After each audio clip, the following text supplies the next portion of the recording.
আসসালামু রাহমাতুল্লাহি ওয়া বারাকাতুহু। কি অবস্থা সবার? আশা করি সবাই অনেক, অনেক ভালো আছেন। সো এটা হচ্ছে আমার 100K চ্যালেঞ্জের ডে 3।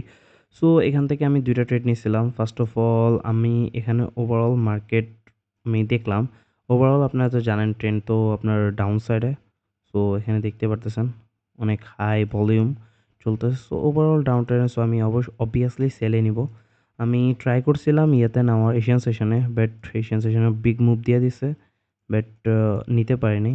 পরে আমি এখান থেকে এই যে জোনটা আছে না এটা আমি আপনার 4 আওয়ারে মার্ক করছি। এখানে একটা সাপোর্ট জোন ছিল। ঠিক আছে? যখন এটা সাপোর্ট জোনে টাচ করবে বা লিকুইডিটি নিবে তখন আমি এই সেকেন্ড জোনটা বানাইছি। এখান থেকে 15 মিনিটের যে সাপোর্ট রেজিস্ট্যান্স আছে এটা যদি টাচ করে তাহলে আমি নিবো। এটা রেজিস্ট্যান্সটা টাচ করলে আমি সেলে নিবো। সো দেখেন এখান থেকে মার্কেট নেমে এখান থেকে আমাকে লিকুইডিটি নিয়ে মার্কেটটা আমাকে কনফার্মেশন দিছে। এর কনফার্মেশন ক্যান্ডেল। সো আমি এখান থেকে নিছিলাম। বাট আমার অল্প একটু, ঠিক আছে? অল্প একটু ছিল। তাহলে আমি বুক করতে পারতাম প্রফিটটা। আমার ফান্ডিং পিপসের যে 5K এর অ্যাকাউন্ট ওটা পুরোপুরি পাস হয়ে যেত। 5K এর অ্যাকাউন্ট যেটা ছিল ওটা পাস হয়ে যেত, কিন্তু ওটা পাস হয়নি। এই পাস হয়ে যেত, ওটা পাস হয় নাই। কিছু করার নাই। আর অ্যাটমস ফান্ডের যেটা আছে না ওইটা আমি উইথড্র করতে পারতাম। $100 আমি পে আউট নিতে পারতাম, কিন্তু পারিনি। পরে আমি আবার কি করলাম, ইয়ের সময় আবার আরেকটা ট্রেড নিছি। সেম ডাইরেকশনে এই যে আমি ট্রেডটা আপনারা তো জানেন আমি ট্রেডটা হোল্ড করে রাখি। এই হোল্ডের কারণে একটা ক্যান্ডেলে আমার বাশ করে দিছে। মানে একটা ক্যান্ডেলে আবার আপনার মানে ওয়াশ করে ফেলছে পুরা।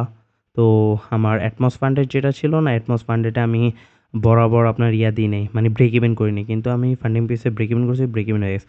পরে আবার এখান থেকে এন্ট্রি নিয়েছিলাম, রি-এন্ট্রি বলতে পারেন।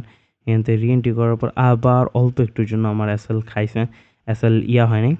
মানে ইয়া ইয়া মানে টিপি হিট করে নাই। পরে এতটুকু পর্যন্ত তখন মার্কেট বন্ধ হয়ে গেছে। মার্কেট অবভিয়াসলি গতকালকে আপনার বন্ধ ছিল US market. But London session তারপরে লন্ডন সেশন চলছিল। সো ওইটার মার্কটা দেখতেই পারতেছেন। আমার পুরো ট্রেড চলতেছে। আমি উইকেন্ডে হোল্ড করি না, কিন্তু আমার ট্রেড হোল্ড চলছে। আমার এখানে $200 মতো প্রফিট চলতেছে। এখন আমি জানি না সকালবেলা উঠলে কি আমাকে প্রফিট দেয় না লস দিয়া দেয়। পরশুদিন দেখা যাবে। আর আমার যে আপনার অ্যাকাউন্টটা আছে ওইটার আমি ট্রেডিং ডেজ 2 দিন কমপ্লিট করছি।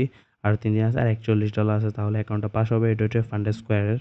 সো এটা তো ভালোই চলতেছে। সো এখান দিয়ে আরেকটা ট্রেড নিয়েছিলাম এই পিন পয়েন্টে। এখান থেকে একটা নিয়েছিলাম, এতটুক এসএল রাখছিলাম, এতটুক টিপি। মানে 1:1, 1:1 একদম ইজি ছিল। সো এটা আমি বুক করে ফেলছি। আর অ্যাটমস ফান্ডেতে তো আমার লস হয়ে গেছে। সো এটার জন্য আমার আর বুক করা হয়নি। উল্টা আমি লসে আছি। দেখেন কত ডলার, এখন $75 লসে আছি। জানি না ড্রডাউনে আছি এখন। এটা ইনশাল্লাহ আই উইল বি রিকভার ইনশাল্লাহ।